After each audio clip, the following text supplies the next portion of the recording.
आइए एल्कीन के जल योजन यानी हाइड्रेशन से संबंधित कुछ प्रश्न हल करते हैं। अब हम जानते हैं कि एल्कीन का जल योजन एक मध्यवर्ती कार्बोकैटायन के निर्माण के माध्यम से आगे बढ़ता है।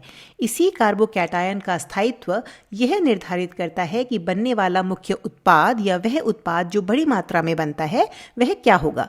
तो चलिए इन अभिक्रियाओं में बनने वाले उत्पादों को देखते हैं और यह समझने का प्रयास करते हैं कि उनमें से मुख्य उत्पाद क्या होगा। ठीक है, तो सबसे पहले हमारे पास 1-मेथिलसाइक्लोपेंटीन है जो तनु अम्ल से अभिक्रिया कर रहा है। अब तनु अम्ल का अर्थ है कि इसमें जल बहुत अधिक मात्रा में है और उसमें थोड़ा सा अम्ल मिला है। तो जब हम बहुत सारे जल में थोड़ा सा अम्ल मिलाते हैं तो जल के अणु प्रोटोनित हो जाते हैं, उनका प्रोटोनन या प्रोटोनेशन हो जाता है, जिससे हमें हाइड्रोनियम आयन मिलते हैं जो होता है H3O+।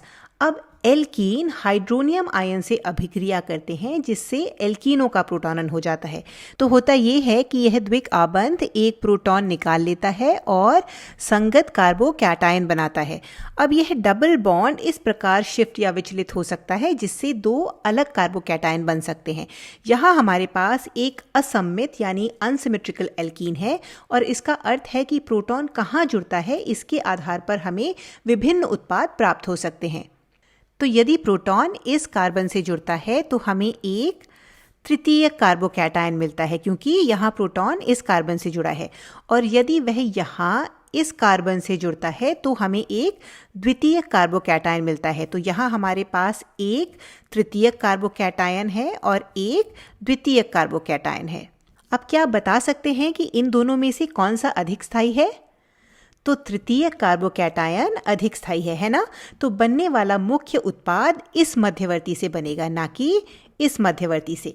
दूसरे शब्दों में कहें तो यह अभिक्रिया या एल्कीनों की जल योजन अभिक्रिया मार्कोनिकॉफ नियम का पालन करती है, जिसमें मुख्य उत्पाद वह है जिसमें प्रोटॉन द्विक आबंध के कम प्रतिस्थापित सिरे से जुड़ता है।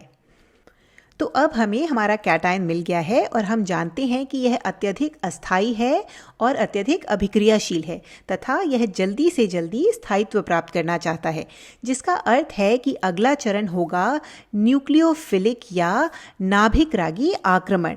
तो यहाँ नाभिकरागी जल है और ऑक्सीजन पर इलेक्ट्रॉनों का यह अनाबंधित युग्म या लोन पेयर इस कार्बोकैटायन पर हमला करके हमें एक प्रोटोनित अल्कोहल देता है, जिसे आप यहाँ देख सकते हैं। अब अंतिम चरण में इस अल्कोहल का विप्रोटोनन या डिप्रोटोनेशन हो जाता है, जिससे हमें अंतिम तृतीयक अल्कोहल प्राप्त होता है।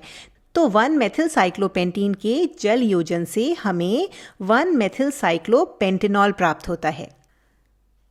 अब हमारी दूसरी अभिक्रिया में 2-फेनिलप्रोपीन का जल योजन हो रहा है। तो यहाँ भी पहला चरण द्विक आबंध या डबल बॉन्ड का प्रोटोनन है, जहां द्विक आबंध के पाई इलेक्ट्रॉन एक प्रोटॉन निकालते हैं और दो अलग अलग तरह के कार्बोकैटायन बनाते हैं। क्योंकि यहाँ हमारा एल्कीन असममित यानी अनसिमेट्रिकल है तो यह दो अलग कार्बोकैटायन बनाता है। इसमें से एक प्राथमिक कार्बोकैटायन है और दूसरा तृतीय कार्बोकैटायन है। अब हम जानते हैं कि यह अभिक्रिया मार्कोनिकॉफ के नियम का पालन करती है, जिसका अर्थ है कि मुख्य उत्पाद अधिक स्थायी कार्बोकैटायन द्वारा बनाया जाता है, जो यहाँ हमारा तृतीय कार्बोकैटायन है। तो दूसरे चरण में नाभिकरागी का आक्रमण होता है। यहाँ नाभिकरागी हमारा जल का अणु है और जैसा कि आप देख सकते हैं इससे हमें एक प्रोटोनित अल्कोहल मिलता है। अंतिम चरण में इस समूह से एक प्रोटॉन का ह्रास हो जाता है, जिससे हमें अंतिम उत्पाद के रूप में एक विप्रोटोनित अल्कोहल मिलता है। तो यहाँ भी हमें अंतिम उत्पाद के रूप में एक तृतीयक अल्कोहल प्राप्त होता है। तो 2-फेनिलप्रोपीन के जल योजन के फलस्वरूप यह मुख्य उत्पाद बनता है। चलिए अब अपना अंतिम प्रश्न देखते हैं। यहाँ हमें ज्ञात करना है कि जब 3,3-डाइमेथिल-1 ब्यूटीन की अभिक्रिया तनु सल्फ्यूरिक अम्ल से कराई जाती है तो बनने वाला मुख्य उत्पाद क्या होता है। तो यहाँ हमारा एल्कीन कुछ ऐसा दिखता है और तनु सल्फ्यूरिक अम्ल जल के प्रोटोनित अणु उत्पन्न करता है। पहले चरण में द्विक आबंध के पाई इलेक्ट्रॉन हाइड्रोनियम आयन से एक प्रोटॉन निकाल लेते हैं, जिससे दो प्रकार के कार्बोकैटायन उत्पन्न होते हैं।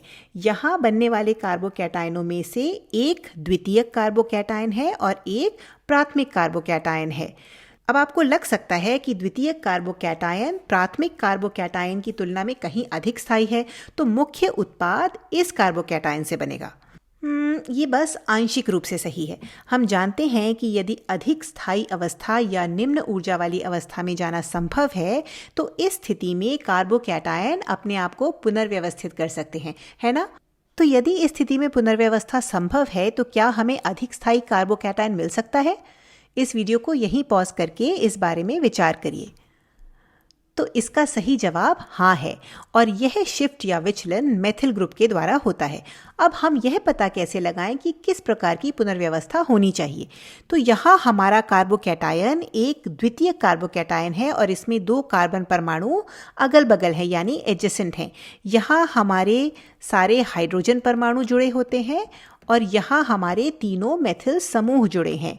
तो अब यदि एक हाइड्रोजन परमाणु शिफ्ट होता है तो हमें एक प्राथमिक कार्बोकैटायन मिलता है कुछ इस तरह का, और ये हमें नहीं चाहिए क्योंकि ये कम स्थायी है।